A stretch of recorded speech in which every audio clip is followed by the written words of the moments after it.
Good morning student. आज का हमारा लेसन है सच्चे मित्र।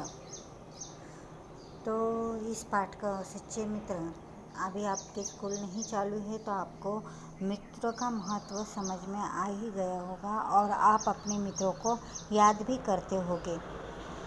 तो सच्चे मित्र इस पे लेसन का पेज नंबर है 9, पृष्ठ संख्या है 9। तो इस लेसन में जो मित्र दिखाए गए हैं वो एक दूसरे के लिए जान तक देने के लिए तैयार है। वह किस तरह, वह हम आगे पढ़ेंगे।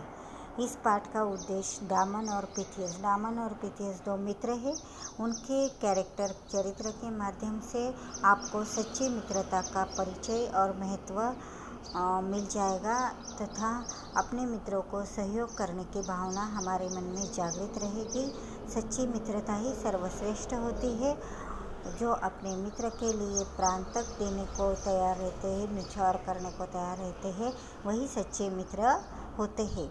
तो पाठ का जो महत्व क्या है, तो एक सच्चा और अच्छा मित्र हर किसी को नहीं मिलता बराबर है। सच्चा और अच्छा मित्र मिलना बहुत नसीब की बात होती है। सच्चा मित्र मिलना सौभाग्य की बात होती है। जिसे ऐसा मित्र मिल जाए मानो उसे बहुत बड़ा खजाना मिल गया हो। किसी का सच्चा मित्र बनना भी आसान काम नहीं होता। अगर हमें नहीं मिलता लेकिन हम भी किसी के सच्चे मित्र नहीं बन पाते, इतनी योग्यता हमें होनी चाहिए और लानी चाहिए। सच्ची मित्रता करने वाला व्यक्ति ईश्वर के समान होता है।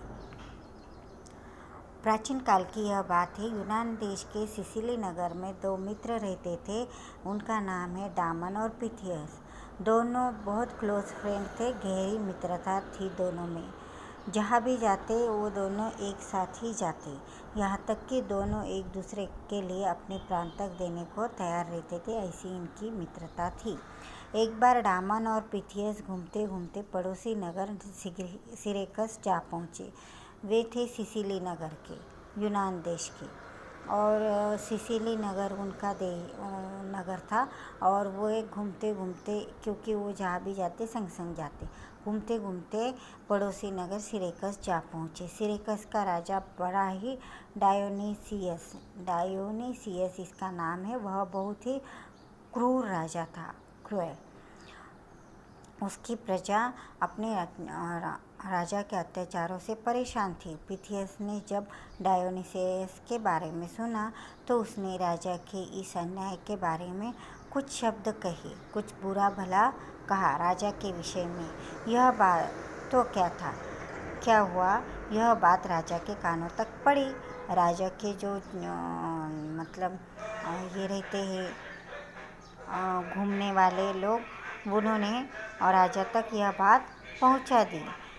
गिरफ्तार कर राजा के सामने फिर पिथियस को पेश किया गया और इतनी सी बात के लिए पिथियस को मृत्युदंड सुना दिया। दंड सुनकर पिथियस और डामन को बहुत दुख हुआ।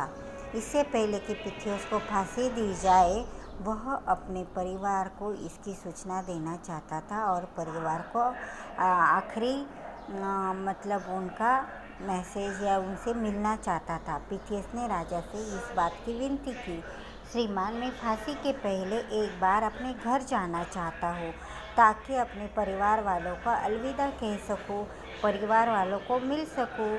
अलविदा मतलब अंतिम मिलना। राजा ने कहा, तुम चाहते हो कि घर जाने का तुम बहाना बनाकर यहाँ से चले जाओ और इस प्रकार मृत्युदंड से बच जाओ। राजा को लगा वह मुझे पहला फुसलाकर वह मृत्युदंड से भाग जाएगा। राजा ने अपनी बात पूरी भी नहीं की कि पिथियस का मित्र डामन ने कहा, श्रीमान, मेरा मित्र कभी झूठ नहीं बोलता, वह हमेशा सच बोलता है। किसी भी प्रसंग में वो झूठ नहीं बोल सकता। यह इसकी गवाही डामन ने अपने मित्र पिथियस के बारे में दी। वह अपने परिवार वालों से मिलकर अवश्य ही लौटेगा, यह मेरा विश्वास है। और यदि आपको विश्वास न हो तो आप पिथियस की जगह मुझे कैद में रख ले, मुझे यहाँ कारागृह में रख ले। राजा चकित हो गया। पिथियस और डामन की मित्रता देखकर। भला कोई व्यक्ति किसी दूसरे के लिए इतना बड़ा त्याग करेगा, अपने जीवन का, अपने प्राण का? खुद मर जाएगा। इसके लिए राजा सरप्राइज हुआ। उसने अविश्वास भरी दृष्टि से दामन को घूरा। उसको पूरा विश्वास नहीं था। उसने अविश्वास भरी मतलब कोई अपनी जान दे सकता है क्या? नहीं। तो इसलिए उसने अविश्वास भरी दृष्टि से, अविश्वास भरी मतलब नहीं दे सकता ये जान, ऐसी नज़र से दामन को घूरा मतलब गुस्से से, और पूछा, तुम्हारा मित्र यदि नहीं लौटा तो?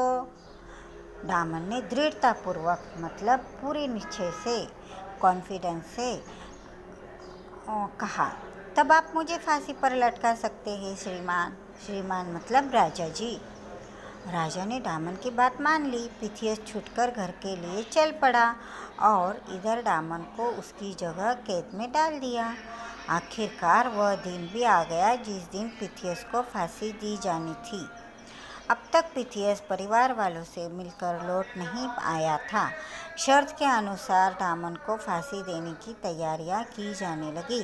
अंत समय में राजा ने दामन से कहा, देखा, तुमने तुम्हारा मित्र तुम्हें संकट में डालकर फरार हो गया, भाग गया। फरार होना मतलब भाग जाना।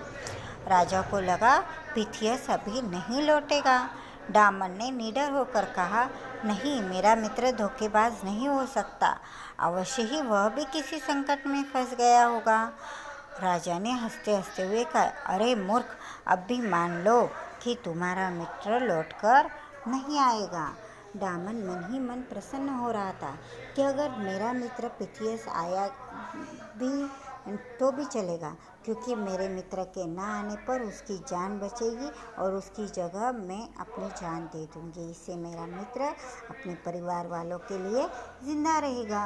उसने राजा से विनती की, श्रीमान, मुझे शीघ्र ही फांसी पर लटका दिया जाए, क्योंकि दामन को बहुत विश्वास था कि वह आएगा ही पिथियस, और पिथियस के आने से पहले ही अगर मुझे फांसी दी जाएगी तो वह मुक्त हो जाएगा। तभी पिथियस भागता भागता वहाँ पहुँचा और राजा से बोला, श्रीमान, मैं आ गया हूँ। आप कृपा करके दामन को आज़ाद कर दो और मुझे फांसी पर लटका दीजिए। राजा भौंचक्का रह गया। उसने आज तक ऐसा दृश्य नहीं देखा था। इस दृश्य ने क्रूर राजा का दिल पिघला दिया। उसने दोनों मित्रों को आज़ाद कर दिया। इतना ही नहीं, राजा ने दामन और पिथियस को अपने राजदरबार में सलाहकार, एडवाइज़र की पद पर नियुक्त कर लिया। देखो, दोनों मित्रों की सच्ची मित्रता देखकर क्रूर राजा भी पत्थर दिल था, वह भी सॉफ्ट हो गया, मुलायम हो गया, और उसने दोनों को आज़ाद कर उनको अपने राजदरबार में सलाहकार के पद पर नियुक्त कर दिया। तो यह लेसन बहुत ही अच्छा है। एक बार हम फिर से इसको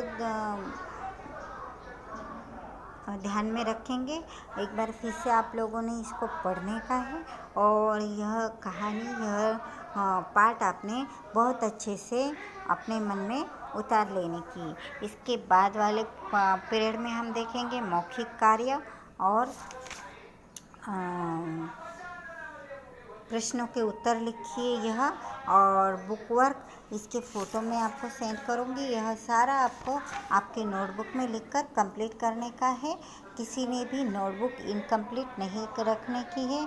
अभी हम यहाँ तक ही देखेंगे, आगे के पीरियड में बाकी का देखेंगे। तब तक अपना ख्याल रखें।